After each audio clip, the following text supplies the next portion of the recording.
Back to school, back to school, back to school.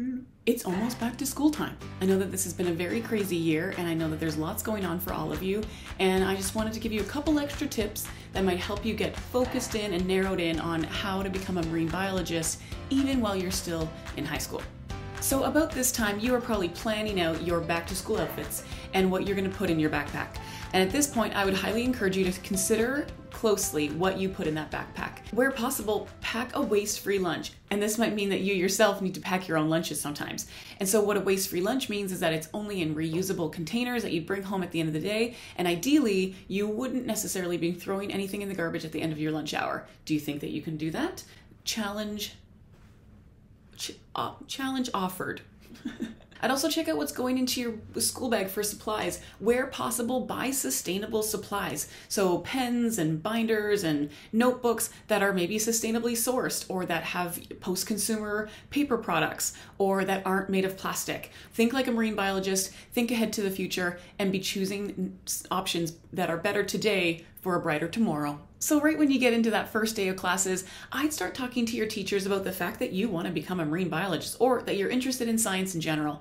Once you're able to declare your intention and purpose and why you're excited to learn and how you're intending to apply your learning, that can be really helpful for a teacher to understand how they can help you better in applying your learning, as well as for you to show up every day at school knowing that you have a teacher who believes in you and has an understanding of your goals.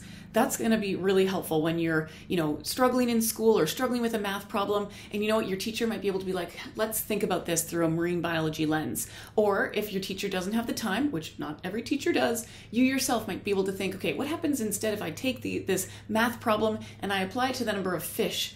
If there's 15 fish to begin with, and a killer whale eats 1/3 of them, how many are left? It's more fun to think about it when you're talking about killer whales. Okay, if you're in a grade where you get to choose your courses and you're considering not taking math or science, I would think again. I would highly encourage you to take math and science. And I know that that's hard, and I know that they're hard courses, but you know what? You will absolutely need them in your marine biology career. And if you're asking which courses should I take, I definitely encourage you to take chemistry, biology, physics, and math. Talk to your teachers and tell them your goals. Say, you know what, I signed up for physics, I'm here, but I am concerned. I'm concerned that this might really be challenging for me. So let your teacher know that you are ready to try and that you might need some extra help. I know it's hard. Math wasn't easy for me either, but go for it. You can do it. So apply yourself. As you move into the school year, you're going to be assigned different projects. Sometimes your teacher will give you the option to choose your own topic. And in that case, maybe you can choose something that's relevant to the oceans or the environment or climate change or something along those lines. And so in that case, I would encourage you to think more about how you might be able to choose the things that you're learning in school to apply them to your interests in the oceans. All right, so now that you've gotten the right courses and you're applying them to really interesting, cool projects, I would highly encourage you to take it the next level and potentially take it outside of the classroom. And this means either joining or starting your own club. So it could be starting a marine biology club at your school. It could also mean that you join the biology club. Or for some of you, I know in Australia, they have like life-saving club, or they have surf club. Join a club that's relevant and available to you. And if there isn't any, then start one yourself. Get going. Tell your teacher or principal or administrator and say, hey, you know what, there isn't a marine biology club at this school.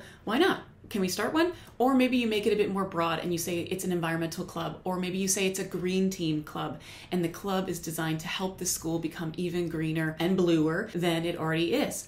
Maybe it's a club that focuses on cleaning up the shoreline and you do shoreline cleanups. Maybe it does waste-free bake sales and you raise money for a nonprofit organization in your community that you really love that's helping the oceans in some way. There are a lot of great ways for you to test out your leadership and to get involved, to make new friends, and to do things that matter, that really are going to help the oceans in a very unique way that you yourself can feel like you're making a difference right here, right now, not waiting till once you graduate or once you get that degree or once you get that job. You can be helping now, and that's exactly what we should all be doing.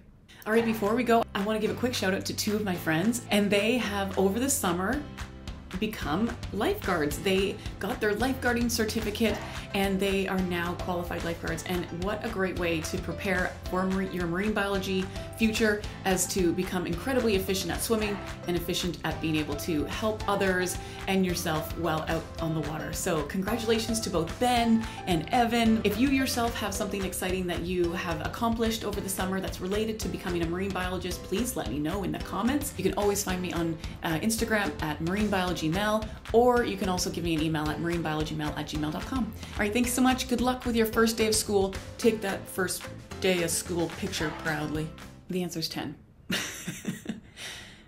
Right? Because the killer whale took 5, and then now you're left with 10. 1/3.